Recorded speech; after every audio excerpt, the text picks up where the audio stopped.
incredible job, as everybody has, but bringing real personal stories. I know you're at the scene where parents are either walking away reunited or not reunited, and then going to another area to figure out what's going on. So thank you so much. I know being a mother yourself, it's not easy. All right, Kirsten Cole reporting for us from Newtown, Connecticut. And it's not been easy, obviously, seeing the images that we've seen throughout the day, as well as some of the sound that's been coming in. Jay Dow, at the top of the show, had Sarah Cox, the school nurse. We saw her deliver a story that she was trembling over. She was explaining how she actually saw the feet of the killer come into her office, and then he walked away. We now have... She was hidden in a closet with the secretary, I believe. Yeah. Incredible. We also have sound. We've heard from some other parents. We're now going to hear from a little boy, a student at the school, to hear what he has to say. I heard screaming, and so,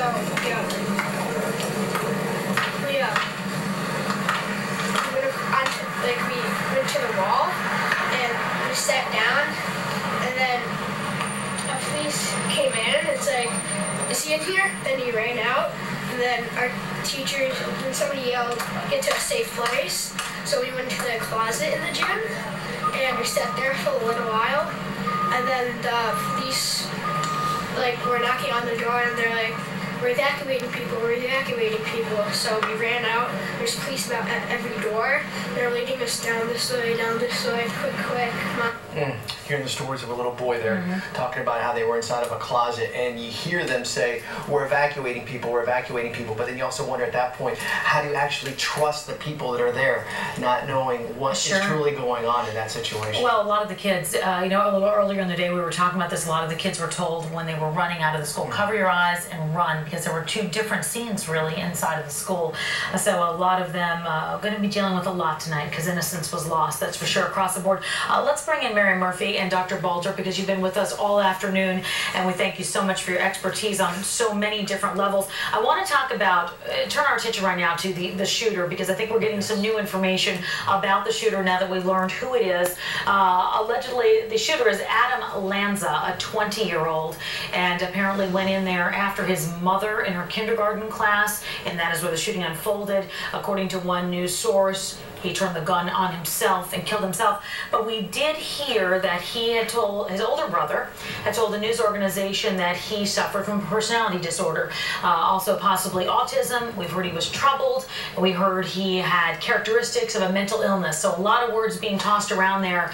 Let's focus on personality disorder, because that was the one that kind of struck a chord with you when you heard us say that. Yes, because first of all, we need a much clearer diagnosis before we can really make some statements about this. Sure. But if there's some veracity to the fact that it was a personality disorder, there are many kinds of personality disorders, and some of them are people who are paranoid, suspicious, don't trust others, are prone to violence, which is very different from what we talked about before when we said Asperger's and autism, which is a totally different kind of thing. So if this young man really suffered from personality disorder, and when he was and the mother, did the mother confirm that he had that she had troubles? We heard hearsay, wasn't it? He was troubled. The neighbor said he was troubled. Right. If he had been troubled, then perhaps there was an early diagnosis and he was in treatment, and a lot of information is going to come out of that. When he was a child, was he in treatment? Was a diagnosis made? Was he on medication? Sure. Was he in therapy? My concern, I got to tell you this, and we've heard this term being tossed around quite a bit, and we've heard it from a lot of different sources,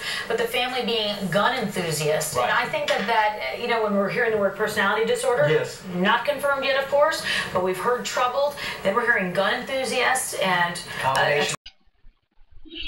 okay, so today I was watching the news, and the news has been on for quite some time now about well, I want to get into the topic of the Connecticut shooting, and I feel really sorry. First off, before anyone sees me as a sick, cynical critic, I want to say that it's very sad that those children died in that Connecticut school. It was very terrible to hear about that. However, I would like to bring up a topic, because this is a topic in which is usually mistaken as a gun problem, and it's not a gun problem. See, the problem is that often with school shootings, it is a stupid fucking parent problem.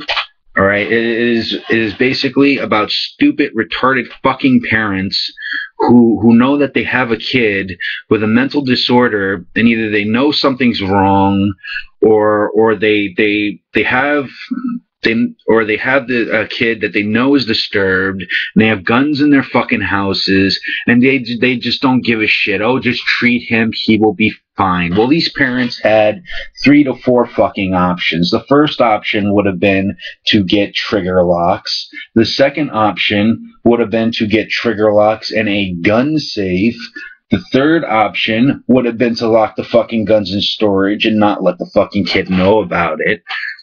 Being that the kid is disturbed and had Asperger's and was mentally ill, that did the school shooting. And the fourth option, which may seem a bit cruel, but if it helps and it works, then use it, put the kid in a fucking mental institution where he can get the proper fucking help. But no, obviously this was not the case. How the fuck did the kid get these fucking guns and go on a school on a fucking rampage in a school full of innocent little fucking kids is beyond me. This is not a gun problem. Guns don't kill people unless there is a person behind the gun to pull the fucking trigger.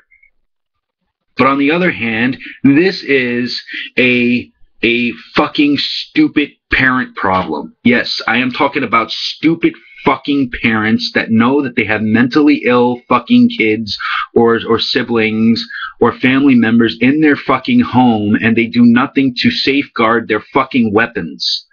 This is not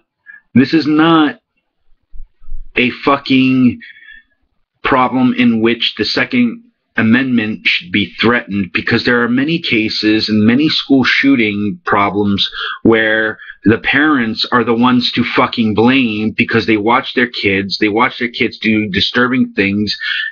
They know that the kids have fucking problems, and either they see these kids prepping and acting very bizarre and very odd. They don't even bother to question their fucking kids. And it's the same fucking issue where our amendment rights are fucking threatened by fucking news media, government, and the fucking elitists who look forward to using the government and the law enforcement and whatever else to take away our fucking guns and whatever. And I'm not even going to get into them because they're assholes. But the point is that this is not a gun problem, even though a gun was used. This is a stupid parent problem. And if the guns were not accessible to the disturbed, mentally sick individual, this would not happen. Trigger locks, a gun safe, no access to the fucking keys, put into storage, or have the kid put into a fucking mental ward. It's not a gun problem. Before anyone sprints ahead to that fucking bullshit solution, it's not a fucking gun problem. The only people that would come up with that are probably people who are looking to rob a fucking place, or just people who do stupid shit in general and would like an easier way to fucking get away with what they do. And I could personally tell you, a lot of females that are often attacked, or anybody who's often attacked by a criminal, if this is taken as a fucking gun problem, then here's what I have to say about it. Basically, no one would dare take a gun from a sane person who is willing to defend themselves, but obviously the Senate and the government is willing to do that for the fucking criminals. Through issues like this. It's not a gun problem. It is a stupid parent problem. End of video.